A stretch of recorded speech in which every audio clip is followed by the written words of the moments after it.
Samajwadi party के अध्यक्ष अखिलेश यादव की परेशानियां कम होने की जगह बढ़ती दिखाई दे रही हैं। विधानसभा चुनाव में करारी हार के बाद विधान परिषद चुनाव, फिर आजम खान की नाराजगी और अब सपा के गढ़ में लोकसभा के उपचुनाव में बड़ी हार से अखिलेश यादव के नेतृत्व पर सवाल उठ रहे हैं। ये सवाल उनकी विपक्षी पार्टियां उठाए तो ये राजनीति में लाजमी है, लेकिन सवाल खुद समाजवादी पार्टी के सहयोगी दल उठा रहे हैं। चाचा शिवपाल यादव पहले से ही नाराज हैं, लेकिन सपा गठबंधन तोड़ने वाले केशव देव मौर्य के साथ साथ सपा के वर्तमान सहयोगी ओम प्रकाश राजभर और संजय चौहान ने भी अखिलेश यादव पर तल्ख टिप्पणी कर दी है।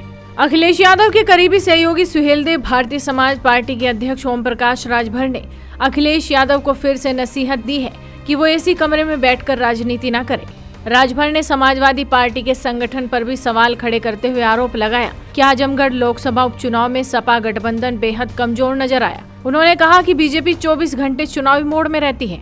ऐसे में अखिलेश यादव को एसी कमरे से निकलकर धरातल पर आकर संगठन मजबूत करने पर जोर देना होगा। जनवादी पार्टी सोशलिस्ट के अध्यक्ष डॉक्टर संजय चौहान अभी भी सपा के साथ हैं, लेकिन अखिलेश यादव के नेतृत्व पर सवाल खड़े कर रहे हैं। उन्होंने कहा कि अखिलेश यादव ट्विटर से राजनीति कर रहे हैं, जबकि उनको निकलकर जमीन पर काम करना चाहिए। डॉक्टर संजय चौहान ने कहा कि अखिलेश दगे हुए कारतूसों पर यकीन कर रहे हैं। स्वामी प्रसाद मौर्य को चुनाव हारने के बावजूद विधान परिषद भेजना अखिलेश यादव का बेहद गलत फैसला था। अति पिछड़ा वर्ग जब तक बीजेपी के साथ रहेगा तब तक सपा चुनाव नहीं जीत सकती, लेकिन ये बात अखिलेश यादव को समझ नहीं आ रही है। वहीं अखिलेश यादव के पुराने साथी रहे महान दल के अध्यक्ष केशव देव मौर्य ने भी लोकसभा उपचुनाव के परिणामों पर अखिलेश यादव को घेरा। उन्होंने कहा कि सपा की रणनीति में इतनी खामियां हैं जिनको दूर किए बिना अखिलेश कोई चुनाव नहीं जीत सकते।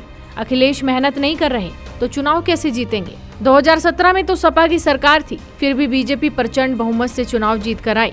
आरोप लगाना बहानेबाजी है। इसके अलावा अखिलेश यादव के चाचा और प्रसपा प्रमुख शिवपाल सिंह यादव ने भतीजे अखिलेश यादव पर निशाना साधते हुए कहा कि एक लोकसभा चुनाव का जनादेश स्वीकार कर लेना चाहिए। उन्होंने कहा कि हम तो शांत बैठे हुए थे। वैसे तो देखिए, जो जनता ने जनादेश दिया है तो उसको सबको स्वीकार करना चाहिए। अब स्वीकार करें सब लोग, अब सब स्वीकार कर लो, सब स्वीकार कर लेंगे, सबको पता है। चलिए ठीक। आपके अनुभव का भी फायदा नहीं उठाया गया, आपको भी नहीं बुलाया गया, अखिलेश भी नहीं पहुंचे क्या, इसलिए से हारे क्या चुनाव? इस पर मुझे कोई कमेंट नहीं करना है, किसी पर नहीं करना है। अब देख ही रहे थे, हम तो शांत थे चुनाव। ठीक। आजमगढ़ में जब सपा की सारी सीटें थी विधानसभा में, इस बार तो बिल्कुल कहीं ना कहीं ऐसा मान रहे थे कि मायावती की वजह से भी ऐसा हुआ। अब ये सब देख रहे हैं, सब देख रहे हैं, तो अपने अपने स्वीकार करो। अब नतीजा बहुत कम वोटों से हारा है, आरोप है कि कहीं ना कहीं कुछ गड़बड़ की संभावना है। अब सबको पता है, सबको, और हार जीत को सब स्वीकार करें।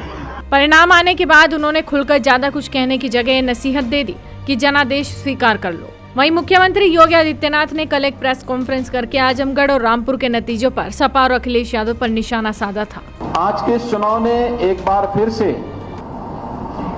प्रदेश के दंभी, नकारात्मक सोच और अपनी विध्वंसात्मक गतिविधियों के लिए कुख्यात ताकतों को, उन परिवारवादी ताकतों को एक बार फिर से स्पष्ट संदेश जनता जनार्दन ने दिया है कि उत्तर प्रदेश की जनता अब परिवारवादियों, जातिवादियों, सांप्रदायिक उन्माद को भड़काने वाले पेशेवर माफिया और आपराधिक प्रवृत्ति के तत्वों को प्रश्रय देने वाले राजनीतिक दलों को किसी भी प्रकार से स्वीकार करने को तैयार नहीं है।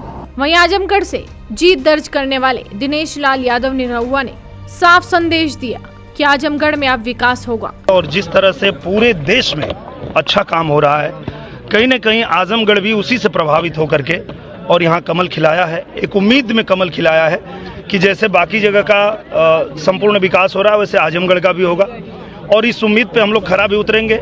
ऐसे में कहा जा सकता है कि आजमगढ़ और रामपुर की सीटों पर हार के बाद अखिलेश यादव खुद अपनी ही पार्टी से चौतरफा घिर चुके हैं। देखना होगा कि आगे अखिलेश यादव क्या इन लोगों की सलाह मानेंगे क्या वो ऐसे कमरे से बाहर निकलकर राजनीति करेंगे, ये तो देखने वाली बात होगी। तो आप भी इस वीडियो को ज्यादा से ज्यादा शेयर कीजिए और जुड़े रहिए हेडलाइंस इंडिया के साथ।